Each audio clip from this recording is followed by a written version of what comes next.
Assalamualaikum warahmatullahi wabarakatuh. Innal hamdalillah nahmaduhu wa nasta'inuhu wa nastaghfiruh wa na'udzu billahi min shururi anfusina wa min sayyiati a'malina. May yahdihillahu fala mudhillalah wa may yudhlil fala hadiyalah. Asyhadu an la ilaha illallah wahdahu la syarikalah wa asyhadu anna Muhammadan abduhu wa rasuluhu la nabiyya wa la rasula ba'dah.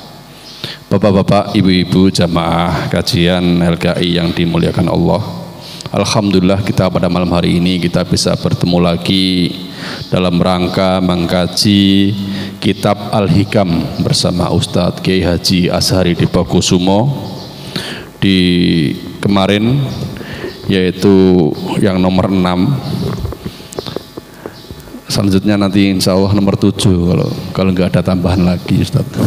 Kemarin nomor 6 ya, hikmah 6. 7. Iya.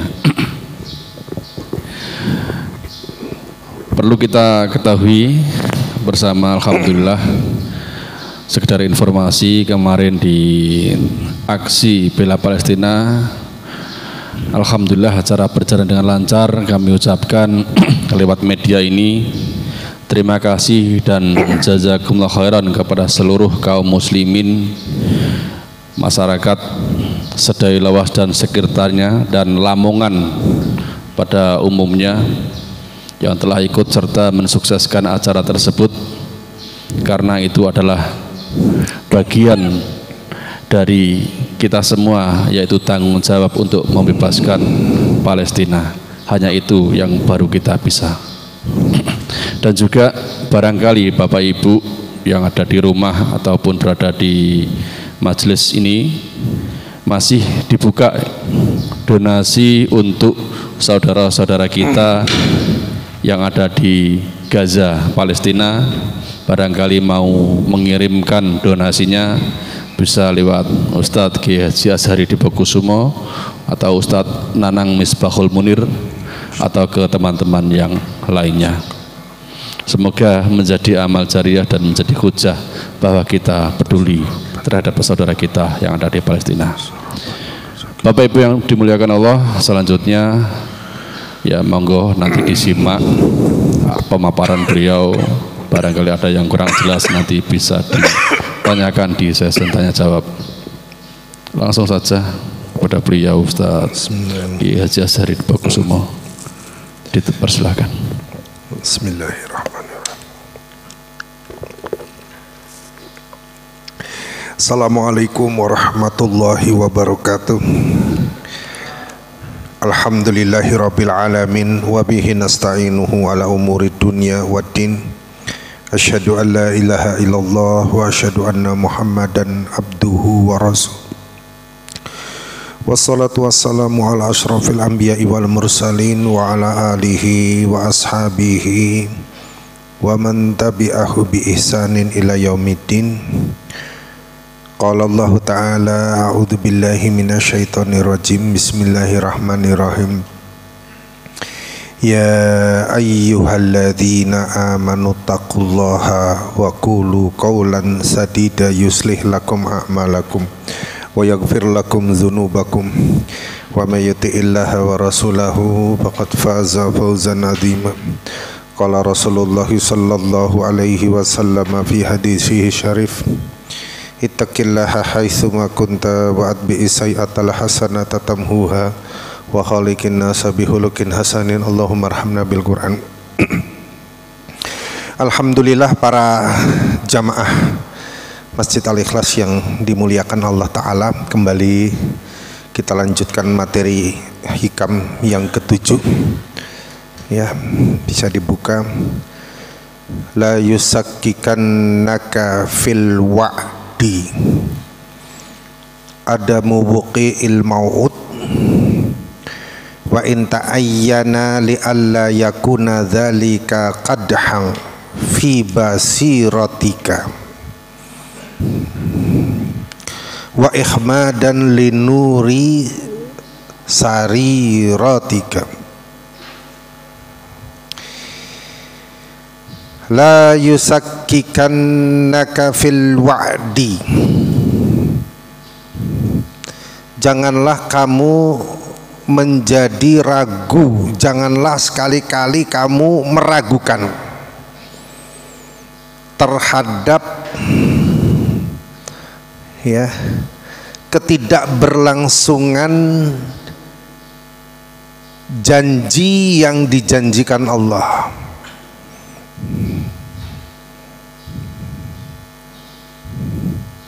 Wa in ta'ayyana li alla yakuna dzalika kadham fi basiratika, sekalipun janji itu sudah ditetapkan waktunya,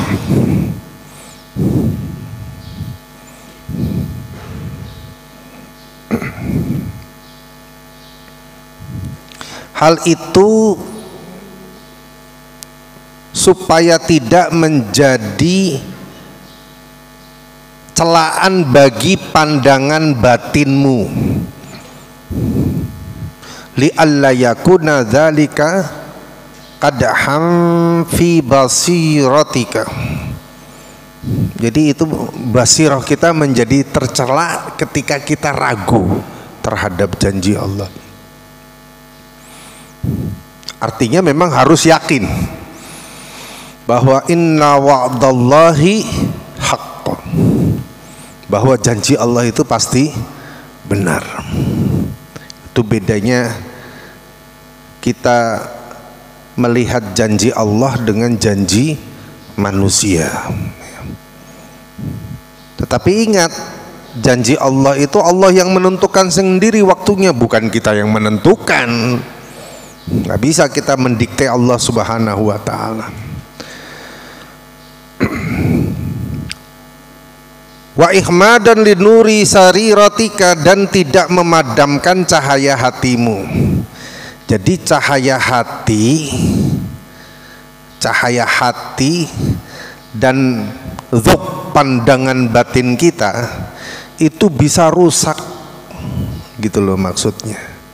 Hanya karena gara-gara kita syak itu ragu terhadap janji Allah, katanya Allah berjanji. Nah itu udah rusak gitu, bisa rusak gitu, bahaya sekali ya. Jadi memang untuk persoalan janji Allah itu harus yang pertama kali kita tunaikan adalah percaya. Ya, untuk urusan percaya ini memang luar biasa ya, Masya Allah. Jadi janji Allah itu pasti,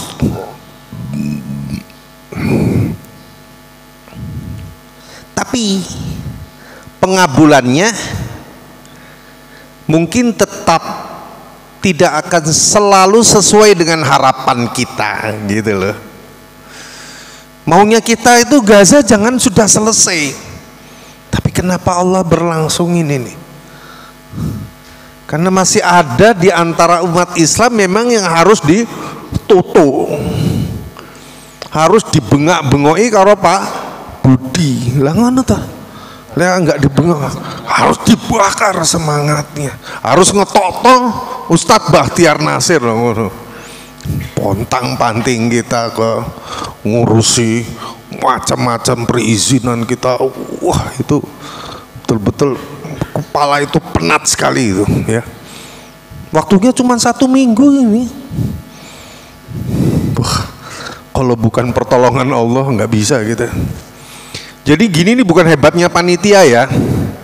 Panitia itu hanya manusia biasa. Ini kalau nggak ditolong sama Allah Subhanahu wa ta'ala nggak bisa itu.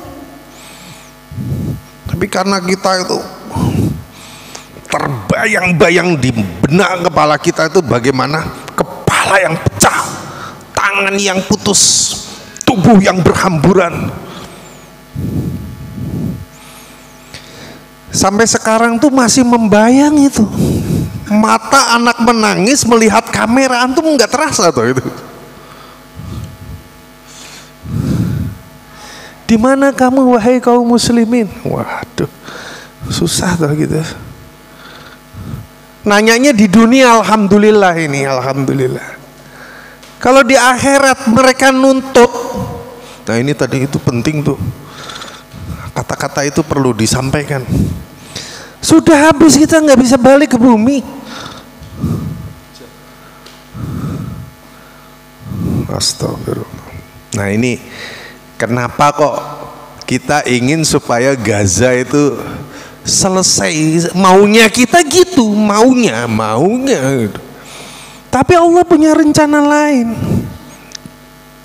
Kenapa kemarin Ustadz Bakhtiar Nasir mengatakan, meskipun setiap hari 50 orang saudara kita terbunuh, tapi 100 orang, 1000 orang tiap hari. Sekarang di Norwegia itu Islam yang tadinya minoritas itu menempati urutan agama kedua terbesar setelah Kristen. Kenapa ini terjadi? Karena mereka melihat ketangguhan. Nah inilah yang rencana Allah itu bisa berupa, pertolongannya itu bisa berupa kesadaran orang-orang non-muslim untuk masuk Islam. Hanya karena nonton TV cerita tentang genosida, cerita tentang ketangguhan, cerita tentang ketika Allah selalu dipanggil dalam kondisi sulit. Masya Allah. Maka kalau ada orang sakit, supaya saya kemarin bilang itu ziarah Iyadatul Marid, kita penuhi keinginan Allah. Kenapa kamu nggak mengunjungiku? Bukankah kami ini selalu mengunjungimu dalam 5 waktu sholat dan sholat sunnah yang lain? Kamu tidak mengunjungiku. Kamu kalau mengunjungiku, temuilah aku di sampingnya orang yang sakit. Ketika ada orang sakit itu, yang disebut pasti Allah. Tuh Allah senang itu, dipanggil tuh senang dengerin. Kadang Allah senang, saking senangnya itu sakitnya didowok tuh. Ya perasaan kita, orang rampung-rampung diobati macam-macam, karena memang Allah punya. Di samping seneng dengerin, di saat itu Allah sudah menghapusin dosa-dosa. Kan maunya kita sembuh tuh, ndang mari. Nah itu kemarin pengabulan doa itu jangan kita menteror Allah harus rendah, ya sudah gitu ya. Masya Allah. Bisa jadi tertundanya itu karena ada hikmah yang direncanakan oleh Allah. Di samping juga ujian kesabaran kita lah. Itu ya. Adamul wuqu'il mau'ud, tidak terjadinya hal yang dijanjikan, bukan tidak terjadi, belum. Itu jangan membuat kita ragu. Maka di situ menggunakan nun taukid, la yusakkikanaka. Nunnya itu dikasih tasdid menjadi nun taukid tsakilah. Ada yang khafifah, ada yang tsakilah. La yusakkikanna sama la yusakkikan. Nah itu berbeda tekanannya. Tapi kalau pakai tasdid itu luar biasa. Kamu jangan sekali-kali ragu, gitu ya. Sama dengan kamu jangan ragu, itu kalau pakai sukun. Kalau pakai tasdid, jangan kamu sekali-kali ragu, nggak boleh ragu. Tuh. Sebab keterlambatan bukan pembatalan Allah. Allah menunda bukan karena ingkar, tetapi karena ilmu dan kasih sayangnya yang sempurna. Bentuk kasih sayang Allah itu kalau orang sakit orang mari-mari gitu. Di antaranya karena Allah senang dengan, kalau Allah itu dipanggil senang. Allah itu senang kalau diminta. Beda dengan manusia, kalau diminta masih mikir. Ya, Pak Budi datang ini, jaluk mesti gila. Ya. Saya kadang takut itu kalau ada orang butuh terus pulang nggak bawa apa-apa tuh, saya takut itu. Takutnya apa? Takutnya Allah mengutus orang ini untuk menguji. Maka sedapatnya yang saya punya, ya, saya berusaha untuk membuat dia pulang dengan hasil meskipun tidak banyak, ya. Gitu. Allah senang kalau diminta, manusia mikir dulu kalau diminta. Itu bedanya itu. Kasih sayang Allah yang sempurna itu diantaranya adalah ketika orang sakit, dia memanggil Allah, Allah senang, hapus dosanya. Nah, itulah keuntungan kalau orang Islam sakit itu, ya. Sakit itu adalah kafaratul dzunub, meluruhkan dosa-dosa kita. Wa in ta'ayyana, di situ disebutkan, berarti meskipun kamu merasa waktu janji itu sudah jelas atau dekat, tetap jangan ragu. Jika itu belum terjadi. Sekarang janji Allah tuh banyak lewat Nabi. Apa diantaranya? Nabi Isa akan turun di Damaskus, di Menara Putih, di Masjid Umawi. Masjidnya sudah ada, pasukannya akan menyambut, insya Allah sudah ada, ya. Ahmad As-Sarra, presiden Suriah hari ini tuh, nama ketika dia berjihad itu Abu Muhammad Al-Julani. Al-Julani itu nisbah kepada dataran di tinggi Golan yang hari ini berada di bawah kekuasaan penjajah Israel, laknatullah alaih. Hari ini, bukan hari ini, sebelumnya ketika dia berjihad mulai tahun 2012 itu, harga kepalanya itu miliaran dolar, ratusan miliar, dicari-cari oleh Amerika.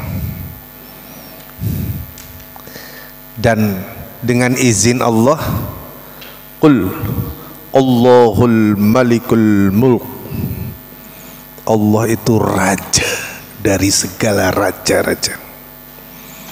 Tu'til mulka liman tasya, Allah akan memberikan kekuasaan kepada yang dia kehendaki. Lima yasa.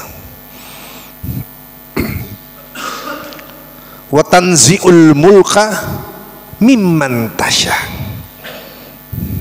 Mimman yasa, ya. Dan Allah akan mencabut kekuasaan dari siapa yang dikehendakinya.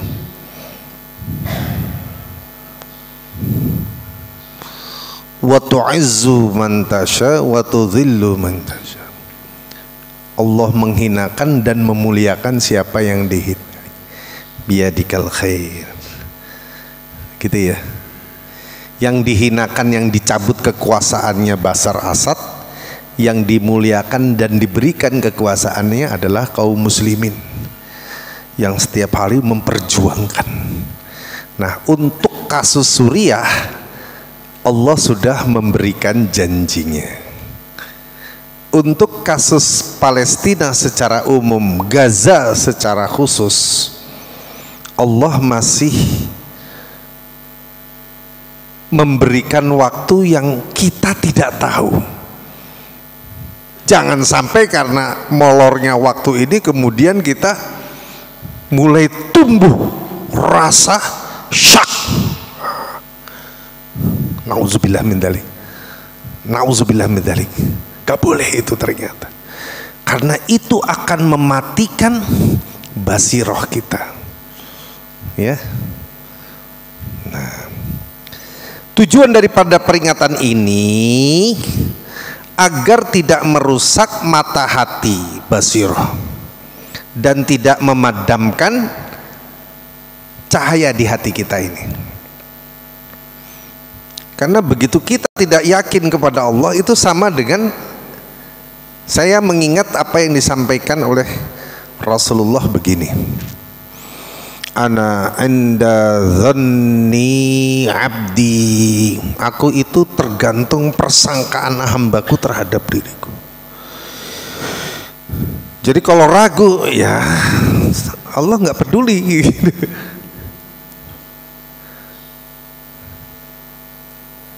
Jadi keyakinan kita itu bukan kebutuhan Allah kepada kita, bukan, tapi kebutuhan kita kepada Allah. Sehingga kalau molor, ini sudah lewat waktunya, ya, yakinlah bahwa ada sesuatu yang hikmah tersimpan itu, gitu ya, hikmah yang tersimpan. Masya Allah. Jadi ini mengajarkan keteguhan iman, kesabaran dalam menanti janji Allah. Masih ingat surat An-Nur 55? A'udzubillahi minasyaitonirrajim. Wa'adallahu alladhina amanu minkum wa amilus solihat. Allah telah berjanji kepada orang-orang beriman di antara kalian dan yang beramal soleh. Janjinya 3 itu. Yang pertama, layastahlifannahum fil ardi. Kepada mereka Allah akan memberikan kekuasaan, ya, kama stahlafal ladzina min qablihim, sebagaimana kekuasaan seperti itu pernah diberikan kepada orang-orang sebelum mereka. 1. Yang kedua, wala yumakkinannalladzi irtada dinahumul ladzi irtadalahum. Allah akan mengokohkan agama yang diridhoinya bagi kamu. Wala yumakkinannalladzina wala yumakkinanna lahum dinahumul ladzi irtadalahum. Dan Allah akan menjadikan bagi mereka agama yang diridhoinya itu kokoh. Artinya disegani agama Islam. Sekarang mulai muncul disegani agama Islam itu, ya. Gampangnya begini. Itu kalau ustadz masuk penjara, rajanya penjara tuh langsung ibaratnya sujud tuh. Itu Allah Ta'ala, itu bukan karena dia hebat, punya kesaktian, punya jimat, enggak. Ya, kayak ada serah terima jabatan, mendadak jadi raja penjara, nah, itu ya, tanpa proses yang rumit-rumit sudah jadi penguasa. Itu Allah Ta'ala yang menjadikan ini. Jadi manusia tuh ditundukkan sudah, itu ya. Masya Allah. 2. Yang ketiga, wala yubaddilannahum min ba'di khaufihim amnan. Allah akan mengganti, betul-betul Allah akan mengganti rasa takut yang selama ini menyelimuti mereka dengan rasa aman. ya'budunani, pada saat itu mereka beribadah kepadaku, la yusrikuna bi syai'an, dan tidak menyekutukanku dengan apapun. Wa man kafara ba'da dzalika, siapa yang telah ingkar setelah hal tersebut, faulaika humul fasikun, mereka akan menjadi orang-orang yang fasik. Maka Ar-Rum 6 itu disebutkan wa'dallahi la yukhlifullahu wa'dah. Allah, janji Allah itulah janji Allah. Allah tidak akan menyalahi janjinya. Tapi Allah menetapkan waktu sesuai dengan kehendaknya, bukan sesuai dengan kemauan kita. Ya. Nah, contoh awal untuk bisa mencapai kemerdekaan kemanusiaan di Suriah itu membutuhkan 52 tahun. 52 tahun itu bukan angka yang sifatnya harus 52 tahun, enggak. Di beberapa tempat berbeda-beda. Tapi siklus yang disampaikan oleh UBN kemarin, siklus 80 tahunan itu sudah tersisa.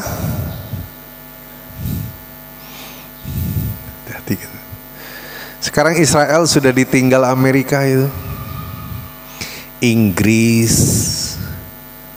satu lagi Inggris, Kanada, Prancis. Inggris, Prancis, Kanada, ya, sudah mulai menekan. Bersama dengan demo kita itu ternyata di Belanda tuh juga demo itu. Di Swedia juga demo. Wahum laisa minal muslimin. Bukan kaum muslimin. Jadi cara Allah menggerakkan manusia, karena Allah itulah yang menggenggam hati manusia, ya, sehingga nurani itu adalah bahan dasar untuk menangkap hidayah, gitu. Nah, inilah yang menyebabkan mereka membela itu kan menunjukkan rasa simpati, mengenali. Nggak kenal maka nggak sayang, kan gitu kan.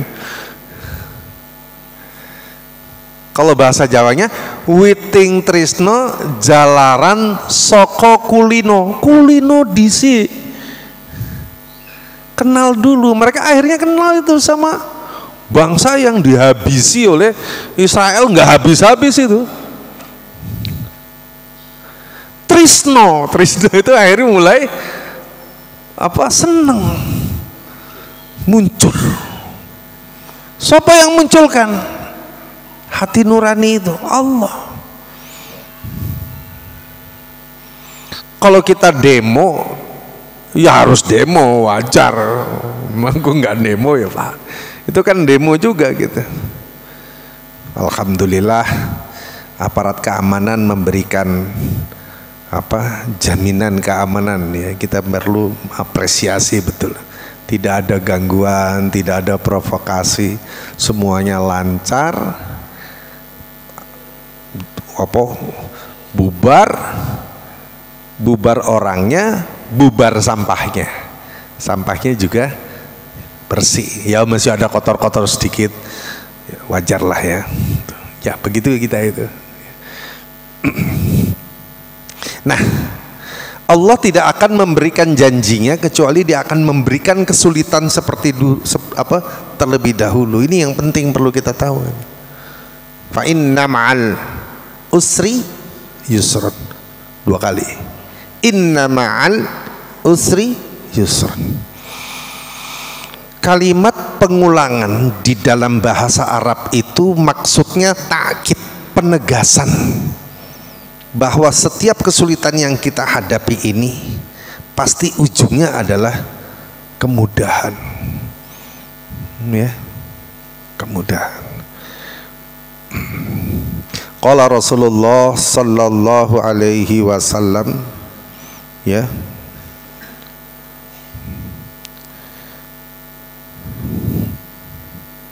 apa iki wacane Kang? Yustajabtu li ahadikum malam ya'jal.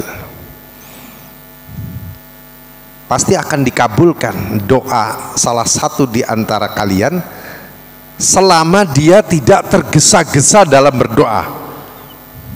Contohnya apa yang bergesa-gesa kepada doa? Ketika berdoa, qad da'autu falam yustajab li. Nah, itu contohnya itu. Saya sudah berdoa tapi belum dikabulkan. Itu namanya tergesa-gesa. Indikator tergesa-gesa itu adalah kata-kata tadi itu. Saya sudah berdoa tapi belum dikabulkan. Lalu harus bagaimana? Jangan ucapkan kata-kata itu, maksudnya begitu. Karena Allah tidak akan memberi kepada yang ingin segera dikabulkan, begitu. Nah, adapun di dalam doa kan ada damirhum, hancurkan mereka ya Allah. Ya itu contoh dari Nabi, ya kan? Tapi kan jangan bilang besok, ya. Allahumma munzilal kitab, mujriyas sahab, hazimal ahzab, ihzimuhum yaumal ahad godan fi sa'atil khamisah sobahan. Enak aja deh. Wahai zat, ya, yang menurunkan kitab Al-Quran, yang menggerakkan awan, ya, munzilal kitab mujriyas sahab, hazimal ahzab, yang menghancurkan pasukan sekutu, hancurkan mereka pada hari Ahad jam 5 habis subuh. Aduh, bukan begitu. Nggak usah ditakyin, Allah itu nggak usah ditikte. Allah akan kasih nanti di waktu yang tepat. Nah, ini pentingnya hadis riwayat Bukhari Muslim ini disampaikan. Jadi kata-kata qad da'autu falam yustajab li itu adalah indikator ta'ajjal, ya. Takjil itu boleh dalam hal berbuka. Antum ini begitu adzan langsung ambil itu, boleh itu. Wow, cepat, semakin cepat semakin baik. Ya tapi ya enggak, biasa aja gitu loh maksudnya. Jangan nunda-nunda, begitu adzan langsung ambil bismillah, minum. Itu takjil yang ada contohnya. Tapi dalam doa enggak boleh. Karena pengkabulan doa kalian akan dikabulkan selama tidak tergesa-gesa, dan tanda tergesa-gesa adalah ucapan yang tadi itu. Qad da'autu falam yustajab li. Nah, itu ya. Saya udah berdoa tapi belum dikabulkan. Lah itu. Malah semakin molor. Inilah yang kemudian yang bisa mematikan hati, ya. Masya Allah. Ma'asyiral muslimin rahimakumullah, oleh karena itu sehubungan dengan nubuat Rasulullah sallallahu alaihi wasallam yang mulai bermunculan, terkadang juga bermunculan analisa-analisa yang menghubung-hubungkan hal yang sebenarnya tidak ditetapkan atau diinformasikan oleh Nabi. Dan kita tidak boleh mendahului Nabi, apalagi menentukan Imam Mahdi nanti turun 3 bulan lagi. Ya bahwa itu harapan boleh-boleh saja, tapi jangan matok waktu, ya. Nah, UBN itu kan belajar dari pola 80 tahun hancur, 80 tahun hancur, selalu begitu. Tapi tidak menetapkan, maksudnya supaya kita itu ayo tok tokno duitmu, lah ngono lho ya. Masukin dalam-dalam sakumu, keluarkan, berikan yang terbaik, sing abang-abang. Jangan yang abu-abu. Abu-abu itu biru ya, biru. Soalnya 2000 tuh mirip-mirip dengan mirip-mirip itu. Maunya ngasih tukang parkir 2000, ngambil yang 50.000. Astagfirullahaladzim. Itu harus diikhlaskan itu ya.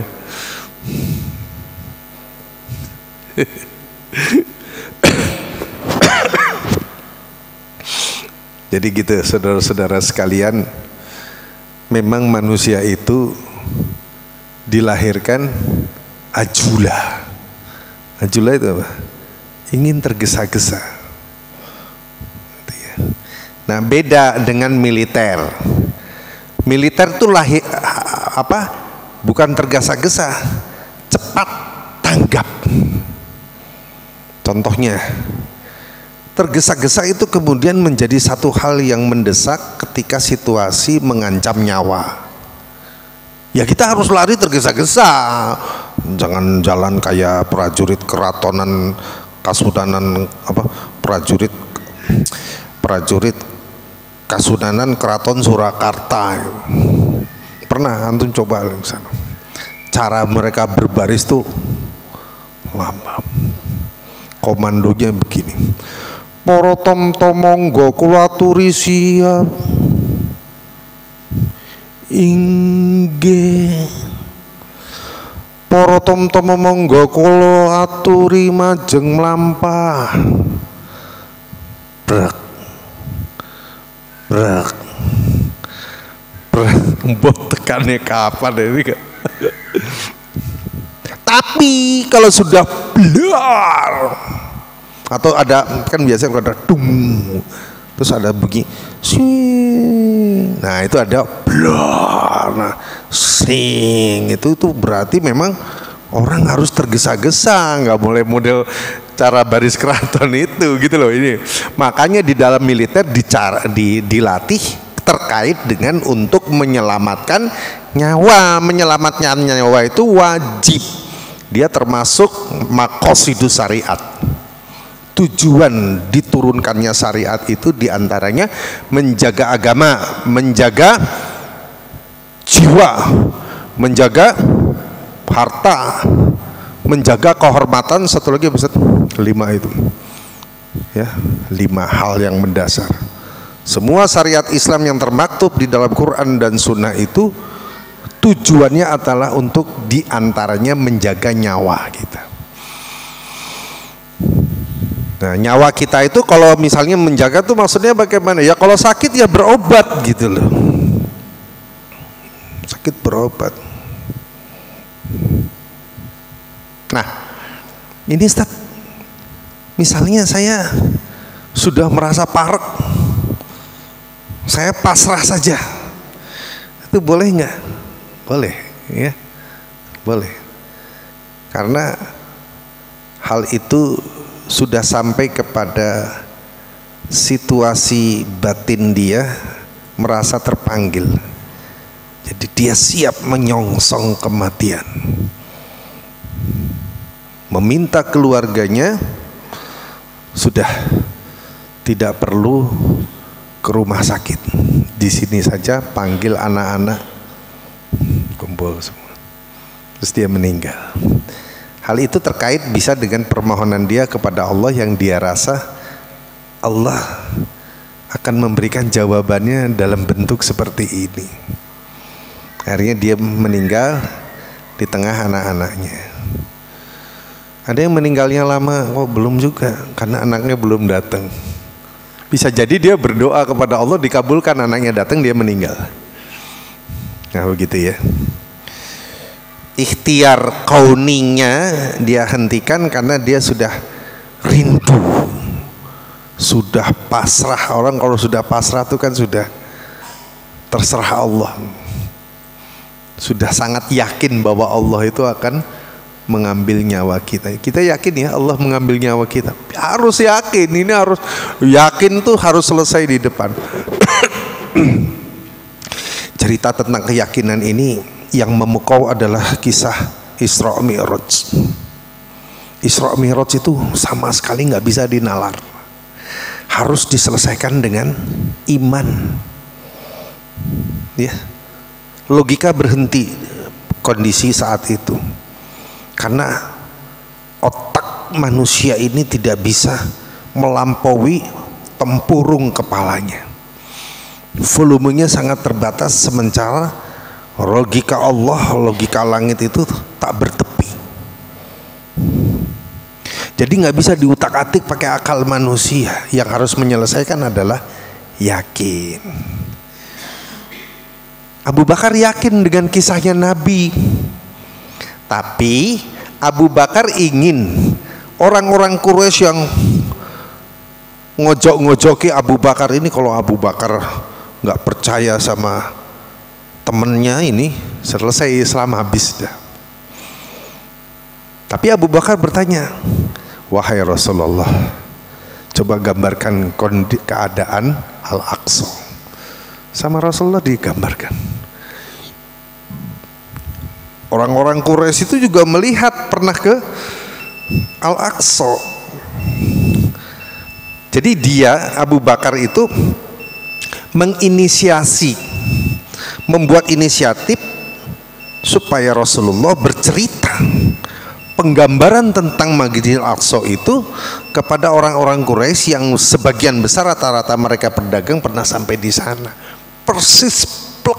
Tapi Abu Bakar sudah yakin, sehingga Abu Bakar mengucapkan kata-kata yang lebih ekstrim. Apa? Tembok ini kalau dia putih, tapi Nabi Rasulullah bilang hitam, saya akan bilang hitam. Sampai seperti itu.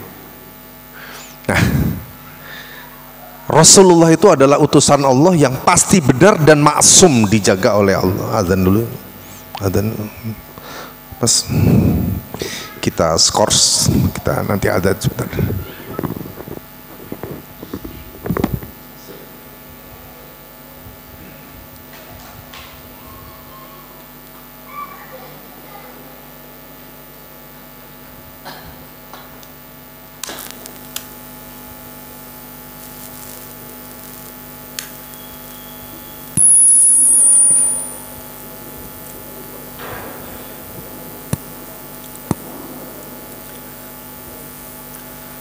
Allahu Akbar, Allahu Akbar, Allahu Akbar, Allahu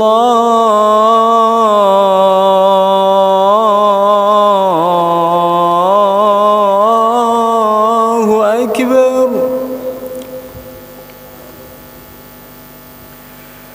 Asyhadu an la ilaha illallah.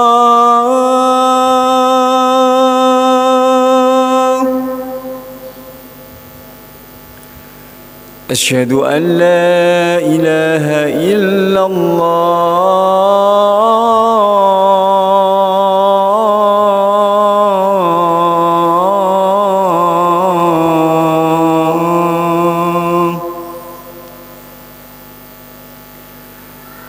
أشهد أن محمدا رسول الله.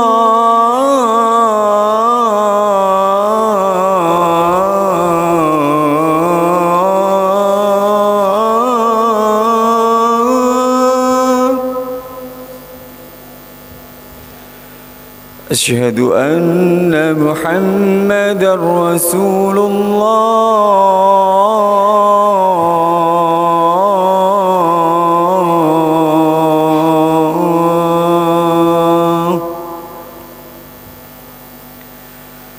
حي على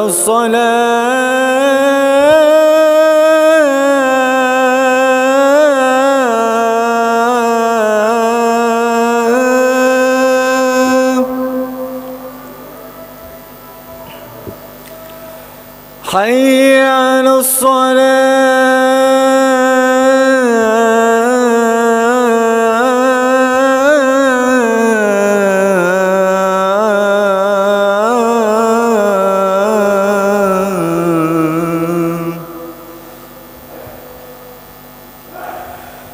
حي على الفلاح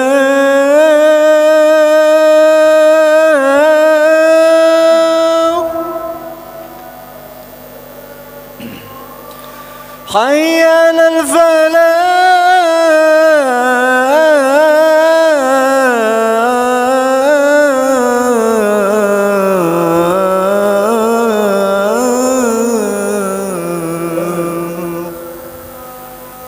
الله أكبر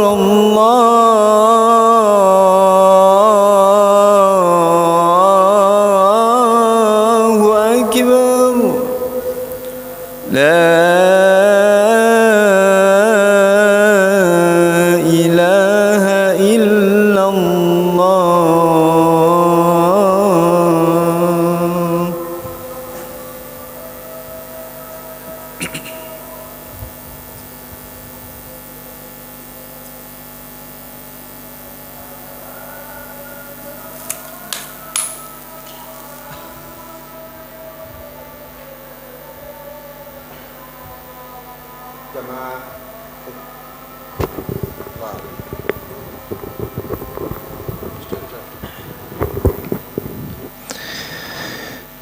Jamaah Masjid Al-Ikhlas yang dimuliakan Allah Ta'ala, jika kita ragu terhadap janji Allah karena belum melihat hasil, maka itu adalah tanda lemahnya keyakinan. Cahaya hati justru bersinar dalam penantian, dalam sabar, dan dalam berprasangka baik kepada Allah, dalam penantian, dalam kesabaran, dan dalam persangka baik kepada Allah. Itulah cahaya hati yang perlu kita pertahankan, kita rawat dengan sabar menunggu dan berprasangka baik kepada Allah Subhanahu wa ta'ala. Maka jagalah basyiroh kita, pandangan batin kita, dan lawatlah sariraatikum. Sariraatikum itu adalah nurani kita, agar tetap hidup dan cahaya keimanan itu tetap memeluk badan kita ini, ya. Meletakkan Allah sebagai zat yang maha agung, yang paling bisa menepati janji. Monggo kalau ada pertanyaan silakan, dimanfaatkan waktu semaksimal mungkin. Ya, demikian tadi yang disampaikan oleh Ustadz Kiai Haji Azhari Dipokusumo. Selanjutnya sesi tanya jawab. Monggo Bapak Ibu yang ada di masjid ataupun berada di rumah, kalau ada pertanyaan bisa langsung ditanyakan. Oh iya, monggo Pak Khair. Pak Khair.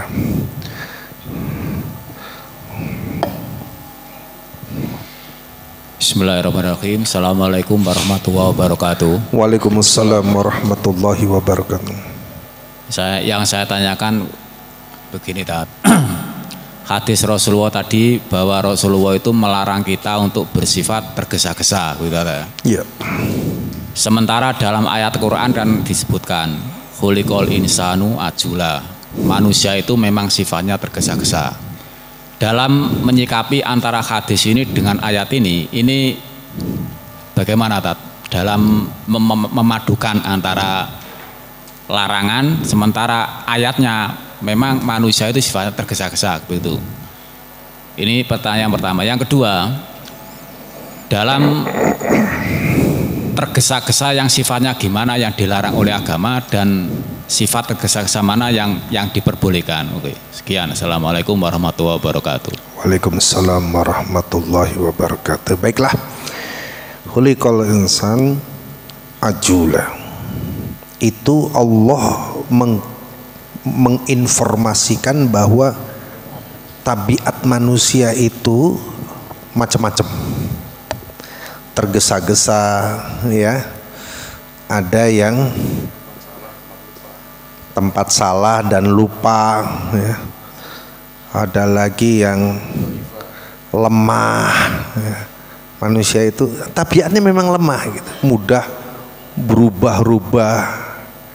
Maksudnya Allah menceritakan seperti itu adalah tabiat manusia yang bisa membawa mereka kepada kehancuran.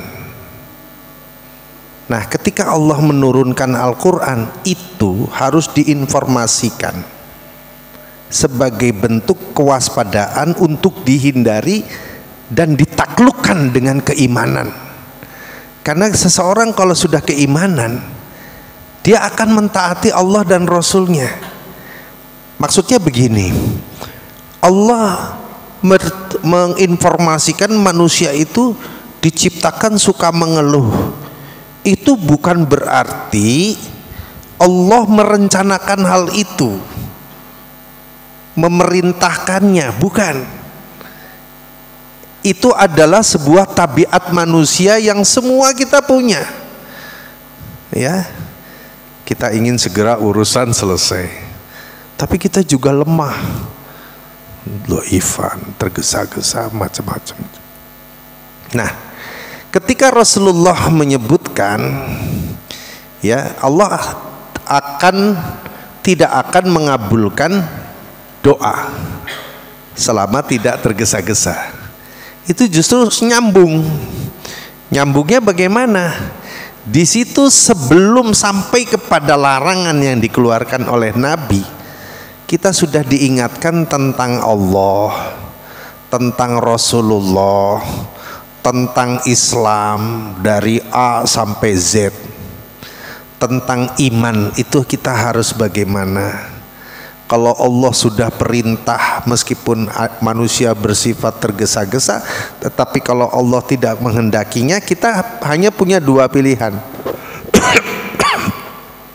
Mengikuti tabiat kita yang akhirnya menjerumuskan kita kepada kehancuran, atau memilih perintah dan larangan Allah yang menyelamatkan kita dari tabiat kita yang buruk. Begitu loh Mas, dipahami ya. Dengan cara seperti ini maka kita akan memenangkan pertempuran melawan diri kita sendiri.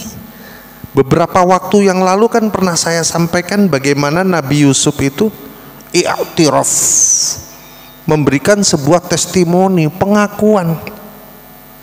Di dalam kisah Nabi Yusuf yang tergoda oleh Zulaikha, ya, Nabi Yusuf dengan ilmunya dia bisa berpegang kepada keyakinan, tapi Nabi Yusuf juga tertarik loh. Walaqad hammat bihi wa hamma biha, itu diabadikan oleh Allah. Itu menunjukkan watak dasar manusia itu memang cenderung kepada hawa nafsu. Itulah kenapa disebut di dalam ayat selanjutnya, innan nafsa la ammarratum bisu, jiwa ini cenderung kepada melakukan keburukan. Nah, itu watak namanya, tabiat dasarnya manusia seperti itu. Itulah kenapa surat Al-Asr itu setelah kita diingatkan dengan demi waktu, titenono waktumu, lanjutan ayatnya innal insana lafi husrin, paketnya manusia itu rugi. Kerugian itu didapat ketika manusia itu mengikuti tabiatnya, menyampingkan iman. Maka iman, perintah Allah di dalam Al-Quran, perintah Rasulullah di dalam hadislah yang bisa mengendalikan ajulannya kita itu menjadi berada di jalan keimanan, gitu ya Pak ya. Oke. Nah, pilihan ketergesaan mana yang tidak boleh dan ketergesaan mana yang boleh sudah saya jelaskan. Contohnya tadi kalau dalam doa itu kita nggak boleh tergesa-gesa. Tergesa-gesa itu maksudnya mendikte Allah gitu loh. Harus saiki ya Allah, nek ora saiki koyoke piye ya Allah. Aku ya wis suwe ngenteni iki, kudune saiki iki wis lewat. Nah, itu nggak boleh itu, nggak boleh itu ya. Percaya saja Allah pasti mengabulkan. 3 yang kemarin dikabulkan segera, terus ditunda di akhirat, jamaah takhir, terus diganti dengan yang lebih baik dari apa yang kita minta. Karena yang kita minta mengandung potensi keburukan. Jadi di posisi 3 kemungkinan itu kita harus berada dalam keyakinan, karena Nabi mengatakan seperti itu pasti benar. Gitu ya Pak ya. Adapun yang kita boleh tergesa-gesa seperti fastabiqul khairat. Oh, kalau antum itu nyumbang iso 1000, aku kudu 10.000, gak terima aku. Pak Budi 1 juta, wah terima aku. Nah, lombanya Abu Bakar sama Umar itu akhirnya Umar nyerah. Abu Bakar itu menyumbang seluruh hartanya nih, sampai Nabi nanya itu, lah terus untuk keluargamu dan untukmu dan keluargamu piye terusan? Hartamu mbok entekno ki piye terusan? Awakmu sak keluargamu ki ora keduman, kira-kira bahasa kita gitu lah. Tapi jawaban Abu Bakar, cukup, kekayaanku adalah Allah dan Rasulnya. Abstrak tuh itu, tapi keyakinan itu mengguncang dunia. Keyakinan itulah yang membawa Islam itu akhirnya merembes ke seluruh sudut-sudut jagat raya. Indah tenan Islam itu, luar biasa. Ngaten nggih Pak ya? Ada ketergesaan yang boleh, ada ketergesaan yang terlarang. Di antaranya contohnya seperti itu. Jadi watak manusia memang seperti itu, tapi harus dikendalikan dengan keimanannya. Salah satu pengendaliannya adalah mengikuti atau mentaati larangan Nabi untuk tidak berdoa dengan tergesa-gesa. Wallahu a'lam bishawab. Monggo. Satu lagi aja. Ganti Mas. Coba di. Ini ada pertanyaan dari rumah yang nonton di Facebook. Yeah. Bismillah, afwan izin bertanya Ustadz. Kalau kita berdoa minta agar nyawa orang yang sering menzalimi kita agar cepat dimatikan Allah, itu boleh apa enggak? Masya Allah. Itu kan sama dengan doa kita kemarin yang saya baru bacakan itu ya. Ihzimhum, hancurkan mereka. Jadi begini, wattaqi da'watal madlum. Memang orang-orang terdolimi itu bahaya banget itu. Makanya jangan kita mendolimi orang deh pokoknya. Orang itu kalau meskipun dia orang kafir loh ya Mas, karena dia makhluk Allah, hanya tidak beriman. Tapi kalau dia pada titik tertentu karena kedoliman itu, dia ingat ada kekuasaan abstrak yang tidak bisa dijangkau oleh panca indera. Saat itu dia nyantol kepada Allah gitu loh. Allah memperhatikan itu. Apalagi doa orang-orang yang beriman, apalagi doa orang yang terzolimi. Kenapa? Karena antara dia dengan Allah tidak ada penghalang. Itu masalahnya, ya. Saya jadi ingat itu waktu diserahkan.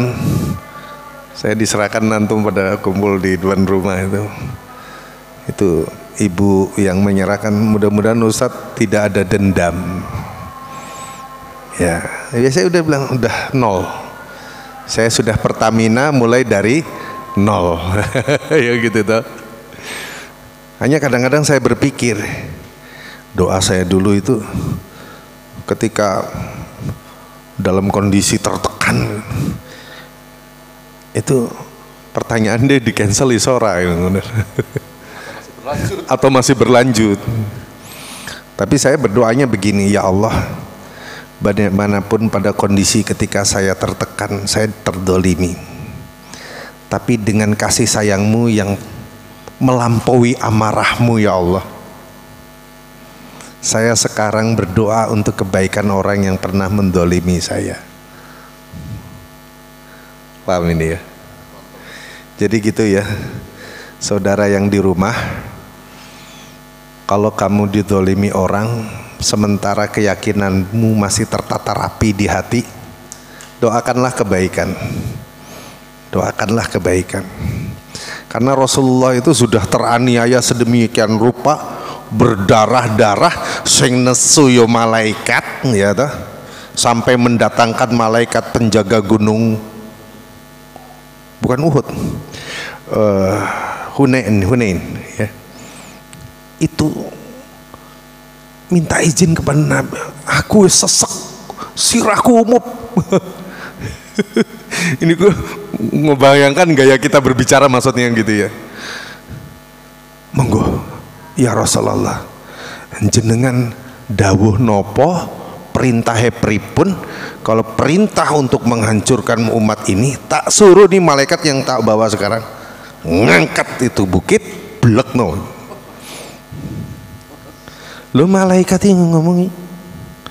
Tapi lagi-lagi Nabi kita ini uswatun hasanah. Wa innaka la'ala khuluqin azim.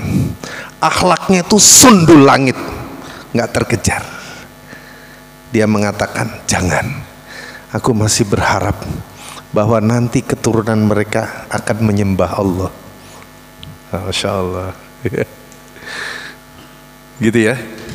Bisa jadi tadi doa yang terdolimi itu boleh juga itu langsung diijabahi Allah seketika.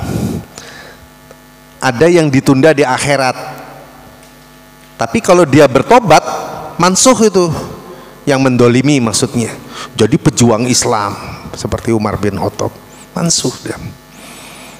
Atau doa itu dipandang oleh Allah buruk, diganti yang lebih baik. Sebuah kesadaran di mana mengikuti Rasulullah lebih memberikan rasa maaf kepada orang yang mendolimi kita, itu adalah bagian daripada dakwah bilhal, dakwah dengan perbuatan. Jadi dakwah tuh nggak hanya ngomong gini, tapi Rasulullah juga memaafkan. Coba kalau itu misalnya saya ya dulu ketika muda, makin tua ini makin mikirnya udah rasa neko-neko, rasa ngamuan, rasa ngegas.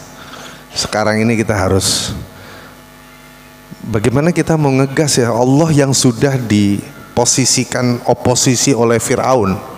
Fir'aun itu kan mengatakan ana rabbukumul a'la toh. Dia mau berkompetisi itu dengan Allah. Makhluk loh gue. Ngeri tenan ya. Ngoeka tenan tuh gini Fir'aun tuh.